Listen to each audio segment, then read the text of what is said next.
Hello friends, this is Dr. Preeti Srivastav and I welcome you all to my YouTube channel Life Science by Dr. Preeti Srivastav।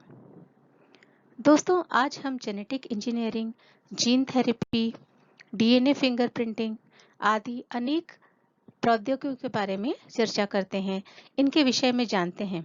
और चाहे वह कृषि का क्षेत्र हो, agriculture, medicine या अनेक हमारे जीवन से जुड़े हुए क्षेत्र हैं जिनमें रिकॉम्बिनेंट डीएनए टेक्नोलॉजी या जेनेटिक्स की जो बहुत ही प्रोग्रेसिव ब्रांचेस हैं वो एक अपना बड़ा ही अमूल्य योगदान दे रही हैं। तो क्या ये हमेशा से संभव था? ऐसा नहीं था।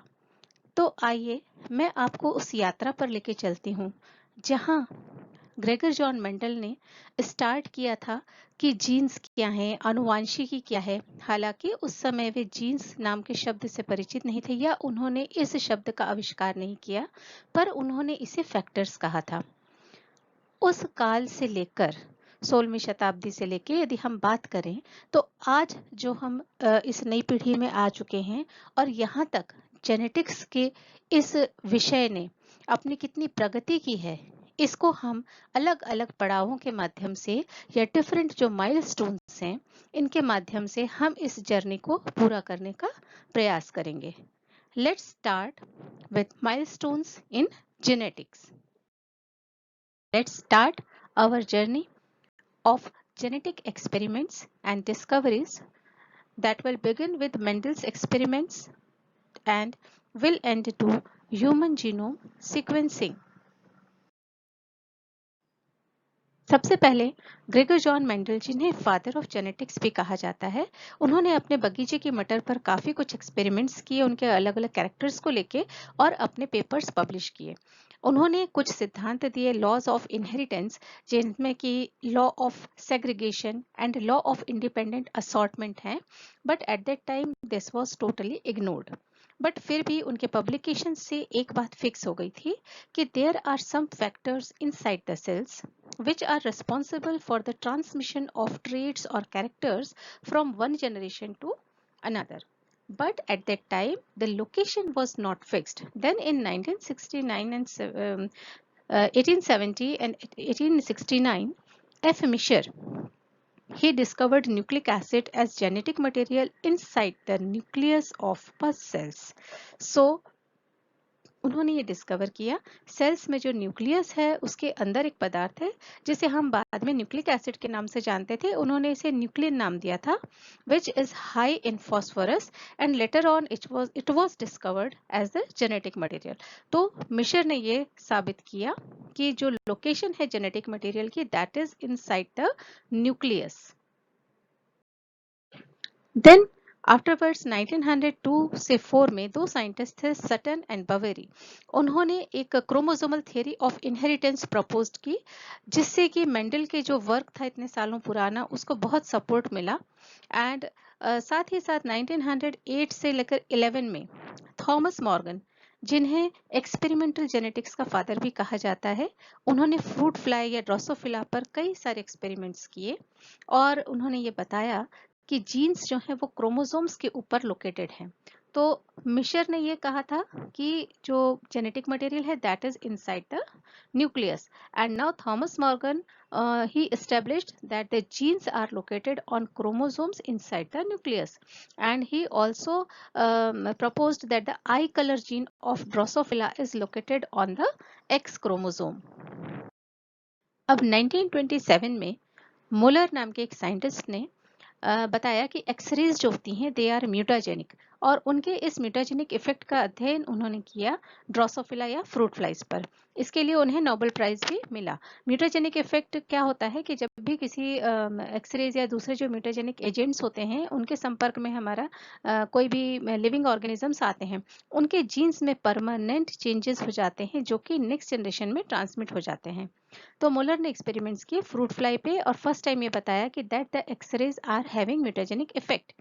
इन 1928 स्टेडलर ने इन्हीं म्यूटेशंस का या इन्हीं जो एक्सरेज से होने वाले म्यूटेशंस के प्रभाव का अध्ययन किया बार्ले एंड मेज पर, यानी जौ और मक्के पर किया, और इसी का एक परिणाम है कि म्यूटेशन ब्रीडिंग के पॉजिटिव इफेक्ट्स को लेकर आजकल क्रॉप प्रोडक्शन में इनका काफी प्रयोग किया जा रहा है।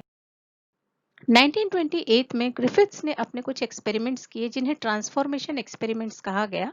उनके द्वारा ये सिद्ध हुआ कि ये जो माइक्रोब्स हैं इनमें भी जेनेटिक इंफॉर्मेशन जो है वो ट्रांसफर हो सकती है या ट्रांसफॉर्मेशन की इनके अंदर पॉसिबिलिटी है।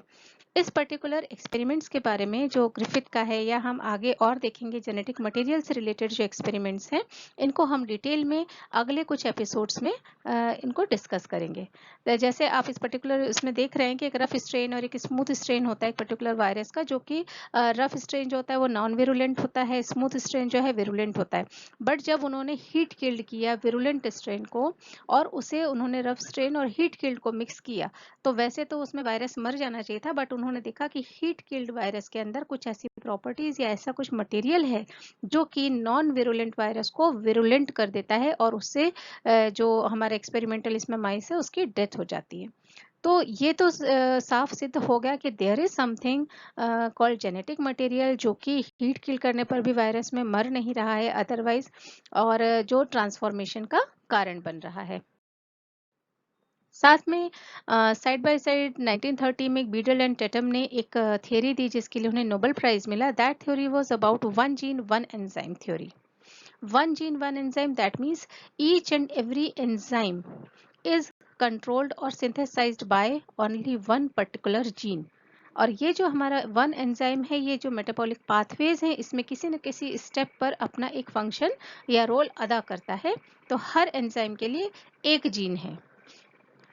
हम अभी ग्रिफिथ एक्सपेरिमेंट ट्रांसफॉर्मेशन एक्सपेरिमेंट की बात कर रहे थे, उसी को आगे सपोर्ट दिया एवरी मैक्लॉयड एंड मैककार्टी के एक्सपेरिमेंट्स ने 1944 में। उन्होंने एक्चुअली प्यूरिफाई किया डीएनए आरएनए एंड जो प्रोटीन था उसको अलग अलग उन्होंने प्यूरिफाई किया और उसके बाद फिर उन्होंने उसको इंजेक्ट किया माइस में।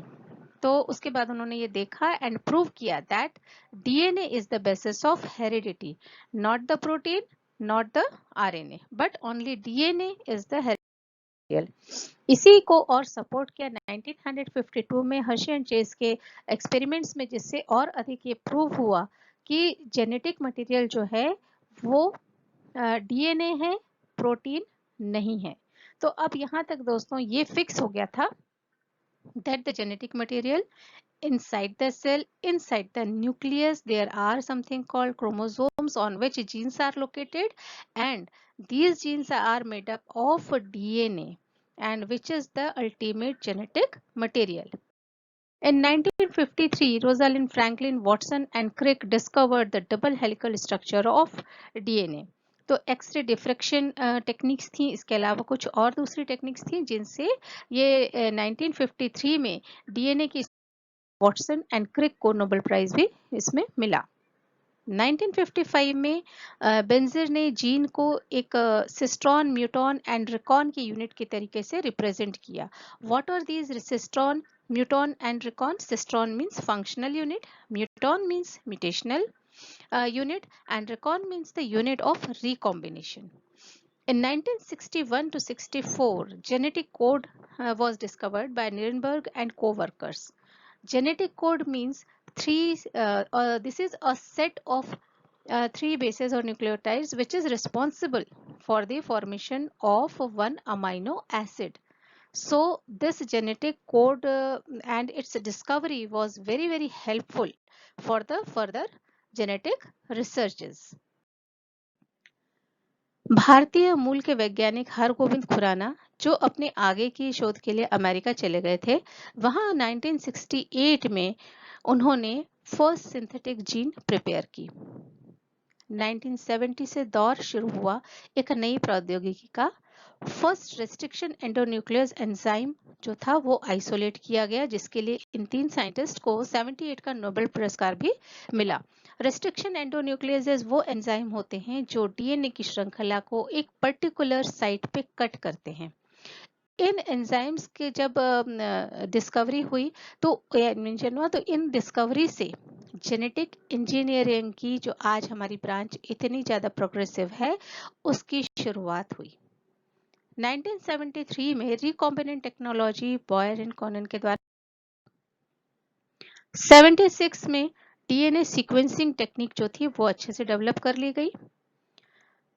इसके पहले ये था कि जो हमारे पेटेंट के लॉज हैं वो ये कहते हैं कि जो भी चीज़ नेचर में प्रेजेंट है, एज सच प्रेजेंट है, चाहे वो माइक्रोब हो, लिविंग ऑर्गेनिज्म हो, कोई भी चीज़ है, उसका पेटेंट नहीं कराया जा सकता। अगर हम उससे कुछ बनाते हैं, सिंथेसाइज करते हैं, मेन मेड कोई चीज़ होती है, only then it can be get be patented. So 1980 में जेनेटिकली मॉडिफाइड माइक्रोब्स, उनको पेटेंट किया जा सकता है, कराया जा सकता है, इस तरह का एक प्रावधान आया। 1988 में पीसीआर मेथड पब्लिश की गई। पीसीआर है पॉलीमरेज चेन रिएक्शन मेथड। इसमें हम डीएनए या आरएनए के बहुत छोटे से किसी भी एक सेगमेंट को लेकर और उससे उसकी हम कई गुना कॉपीज प्रोड्यूस कर सकते हैं। आज के दौर में जब कोरोना महामारी चल रही है, आपको पता होगा कि एक इसमें टेस्ट कराया जाता है जिसमें स्वैब लिया जाता है, इसे आरटीपीसीआर कहते हैं। इसमें इसी पर्टिकुलर टेक्नोलॉजी का यूज हो रहा है, पीसीआर टेक्नोलॉजी का, and RTPCR is one type of PCR technology.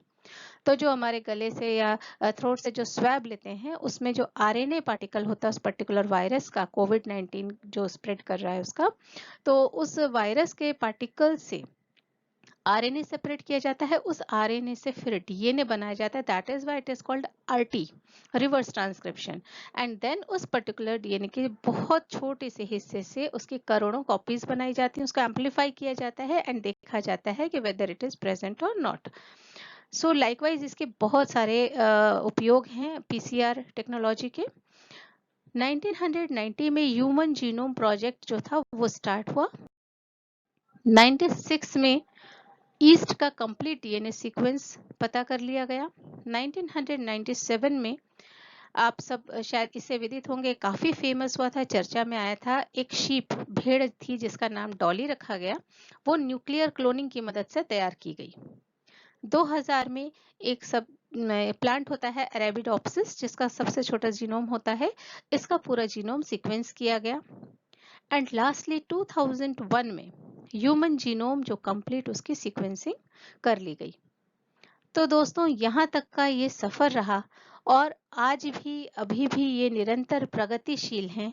बहुत सारी टेक्निक्स खोजी चली जा रही हैं और जेनेटिक डिजीजेस हों या हमारी फसल की पैदावार अच्छी करनी हो या जो और भी हमारे बहुत सारे मेडिसिन के क्षेत्र हैं, फार्मा के क्षेत्र हैं, इन सारे विभिन्न क्षेत्रों में जेनेटिक इंजीनियरिंग और हमारे जेनेटिक्स की जो अलग अलग उन्नत ब्रांचेस हैं जिसमें हम प्रोग्रेस कर रहे हैं, इसके दौरान हम नित्य नई ऊंचाइयों को छू रहे हैं और इसी प्रकार हम आगे बढ़ते रहेंगे, ऐसी ही आशा है। नेक्स्ट टॉपिक पे हम फिर मिलेंगे एक नए विचार के साथ, कुछ नए एक्सपेरिमेंटल वीडियोस के साथ। Thank you so much.